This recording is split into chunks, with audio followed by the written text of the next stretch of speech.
From raw logs to a finished treehouse, you're watching Wildcraft Builds, where the forest is our workshop.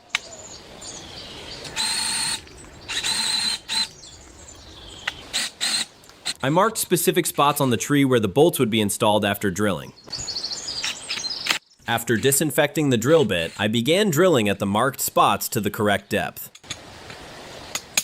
Then I hammered the first large bolt into the drilled hole and tightened it firmly with a large wrench.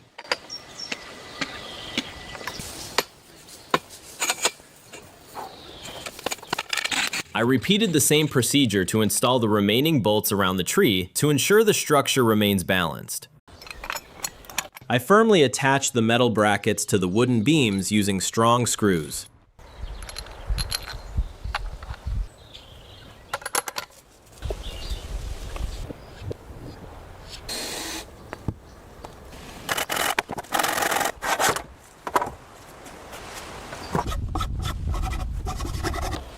Now I carefully placed the wooden beams onto the bolts installed on the tree and secured them with nuts.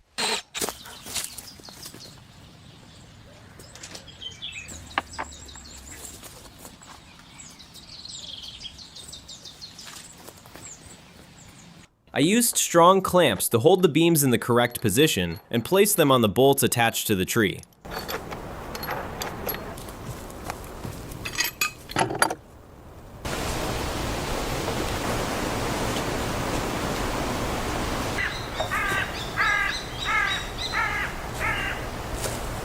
To support the beams from below, I fitted diagonal posts into the notches and secured them firmly with bolts.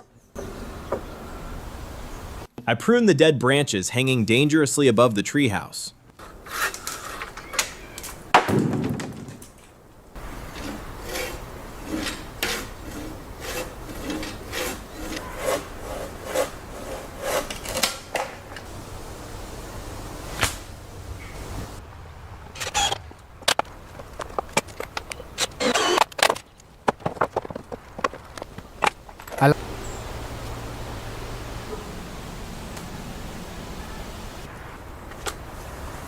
I prepared oak logs cut a year ago to be used as support posts. After cutting them to size with a chainsaw, I used a hatchet and an orbital sander to debark and smooth them to prevent rot and pests.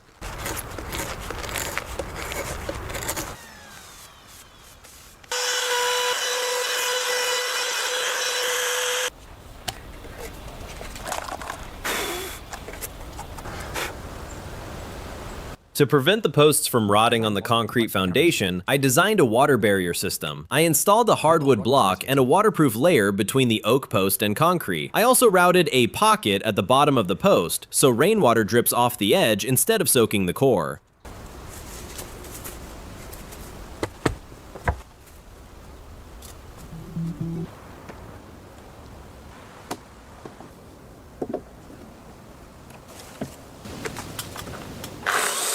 I cut notches at the top of the oak posts so the upper beams could sit firmly on them.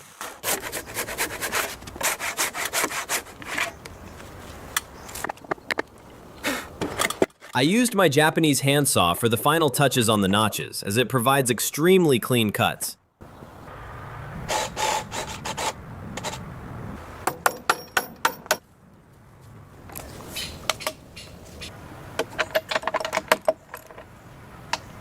I used a miter saw to cut the diagonal beams to the specific size and at the correct angles.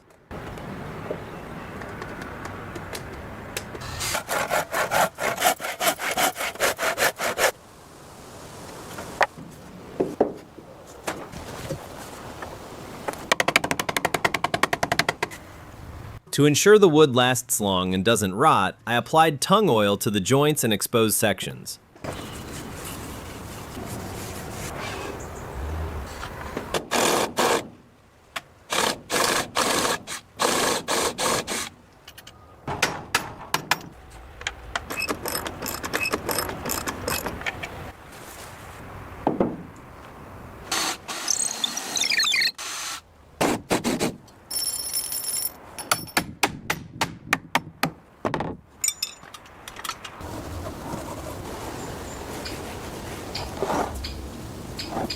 Tightening with ratchet. I used a ratchet and wrench to tighten the bolts so that the beams wouldn't move even slightly.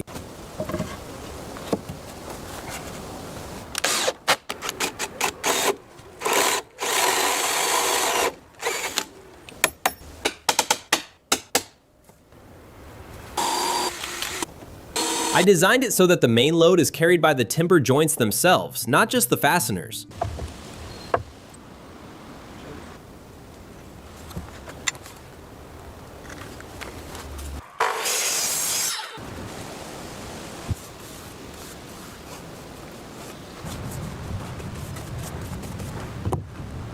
I'm placing small blocks between the beams so they don't warp over time.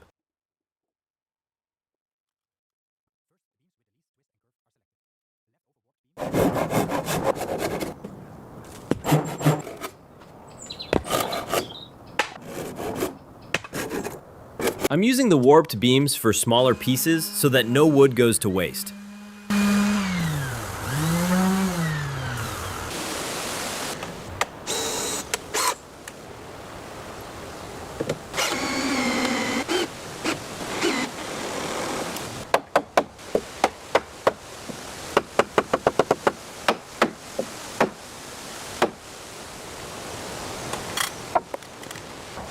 I am polishing the wood with natural tung oil so it can withstand sun and rain.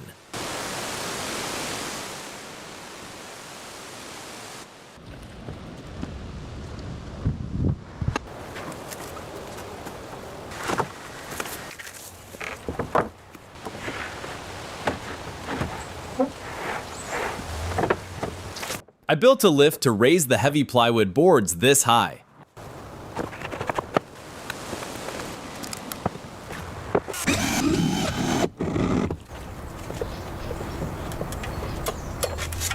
To enhance the beauty of the structure, I am rounding the corners of the wood with a router.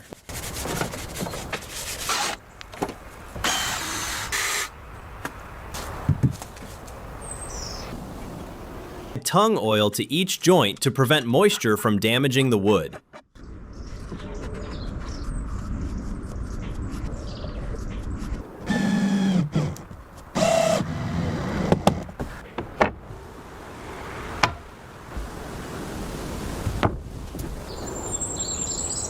I carefully applied a coat of tung oil to the entire plywood floor to ensure the wood's durability.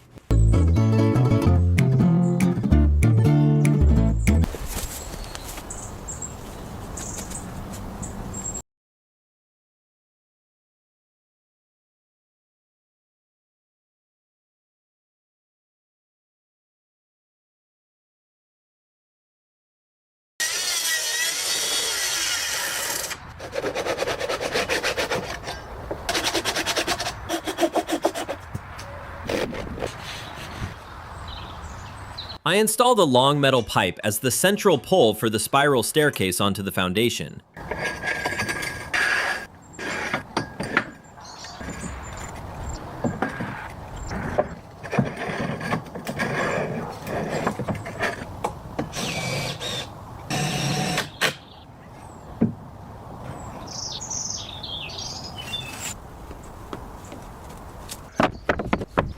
I measured and cut wooden beams to size and laid out the wall frames on the platform floor.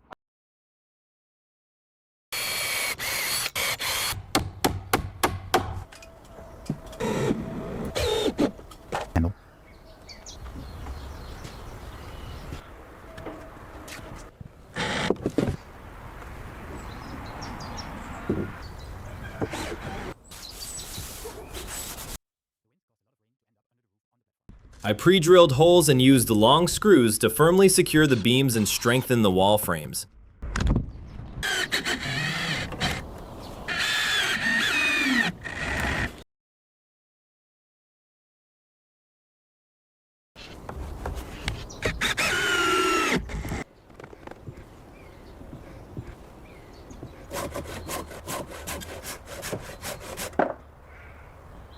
I carefully lifted the assembled wall frame and stood it upright on the floor.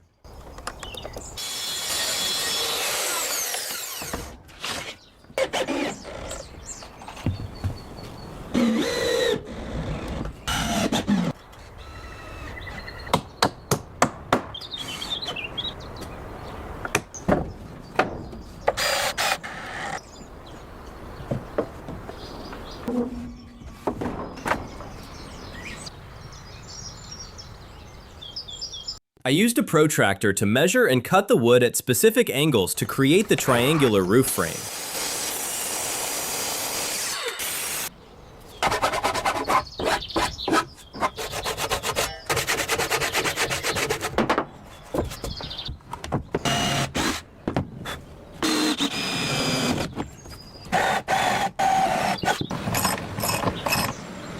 I lifted the triangular roof truss onto the walls and firmly secured it to the main structure with screws.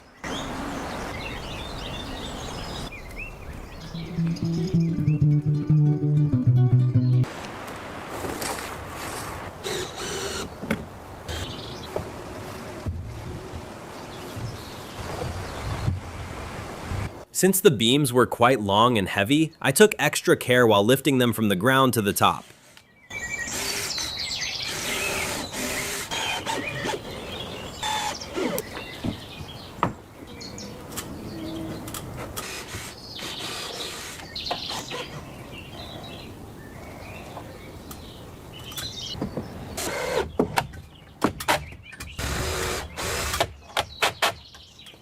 I repeatedly checked the notches to ensure the beams fit perfectly onto the walls.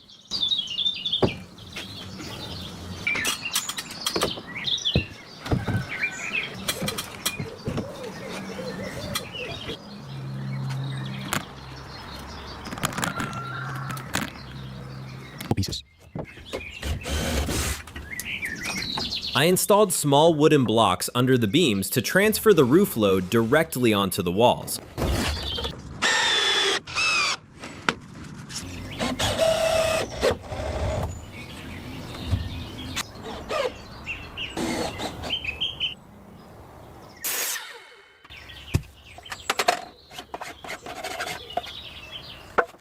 I plan to create the top ridge beam with 3 flat surfaces for easier attachment.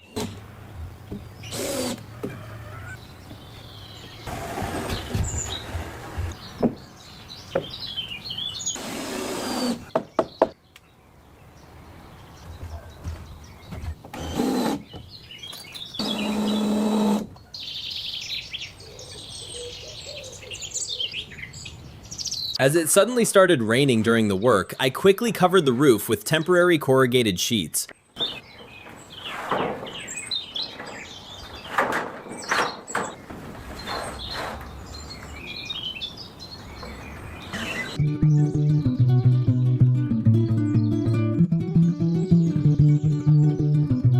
Be removed. After smoothing the windowsills, I applied tung oil to make the wood look more beautiful and vibrant.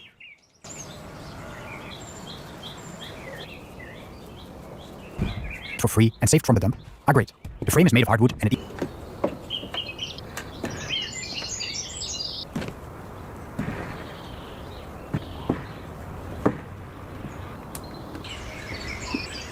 I used a specifically sized piece of wood or a spacer stick to maintain the correct height for the windows.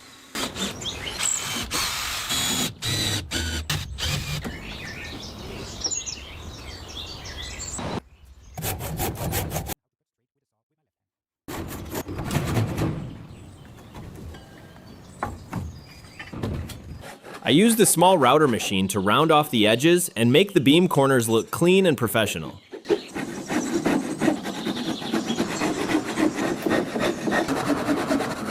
Them smooth and attractive.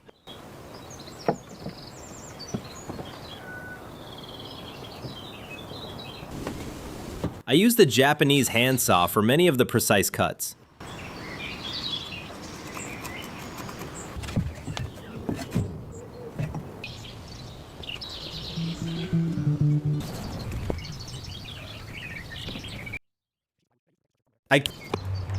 I cut the thin and lightweight plywood sheets, 3.5 millimeters to 5 millimeters, to the correct size using a circular saw.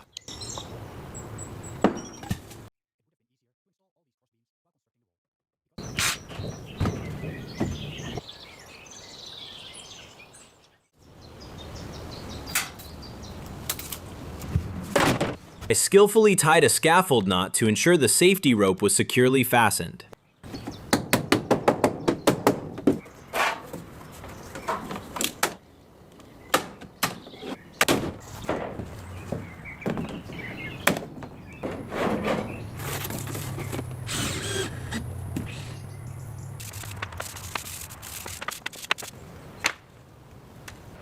figured out my Japanese sawing technique.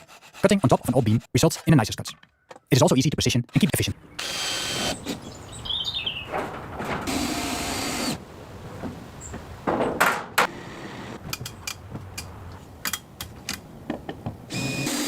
I successfully completed the main wall structure using an eco-friendly method without any plastic.